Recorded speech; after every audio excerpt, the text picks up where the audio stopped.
Barbie Fortes update na spotted si Barbie sa premiere night ng KMJS ang Gabi ng Lagim the Movie. Ito yung video ni Barbie. Pagdating niya, yung kasama niya, si Daddy Tony, ay nasa likod niya sa si Miss Dayan. Yan. Hello po.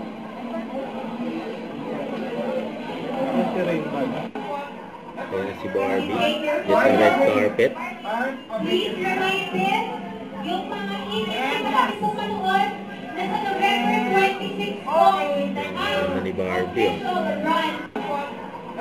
as you take your photos, please remind them, yung mga email na kami po manood na sa November 26 po, Si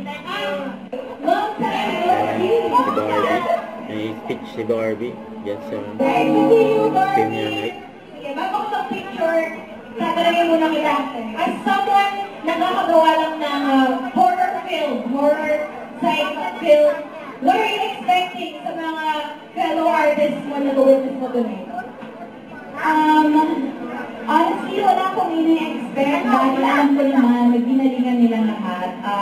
As I've seen in the trailer, grabe, iba-ibang level of fear, horror, and moral story din talaga na hatid ng ating KMJS, Gabi ng Gabi. At saka paano ko dito, kasi ito yung mag-Halloween, pinaabangan ko talaga yung Gabi ng Gabi. Pag hinintay niya ako ng text, baka tayo na mag-guess. Bakit di ba hindi daw ginis? Si Barbie, nag-iintay pa na.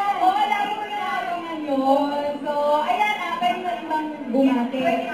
Ayan, magandang gabi po sa inyong lahat. Grabe, napakarami ang mga nag-aabang. For sure, nandito ang lahat ng fans ng ating fellow Sparkle artists na napakagagaling din mga aktor na nandito sa pelikulang ito. At syempre, ang solid fans ng KMJS. Kaya, ramdam na ramdam natin ang pagmamahal ninyong lahat. I am here to support Miss Jessica Soho, of course, and Renee Pictures. Kaya I'm very, very excited to see the movie. Don't forget to subscribe, click the notification bell for more updates. This is Richard, the Action Vlog. Stay tuned for more videos. See ya.